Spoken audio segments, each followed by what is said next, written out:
puro sana all na lang tayo mga kainday sa mga nakita natin nag-post ng mga malaking earnings, no?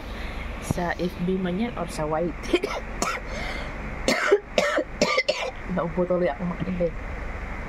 So gawin natin silang inspirasyon mga kainday para patuloy dito sa mundo ng vlogging, no? I-manifest natin na one day matulad din tayo nila, makakasama din ng malaki. Kaya gawin natin silang inspiration at motivation, no? So yun mga kainday, enjoy lang tayo sa pagbablog.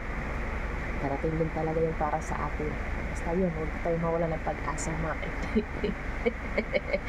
So good morning and a blessed day. Enjoy, and ayan, huwag natin kalimutang magdasal palagi para ikay tayo ni Lord sa tamang daan. Tamang daan dito sa mundo ng vlogging.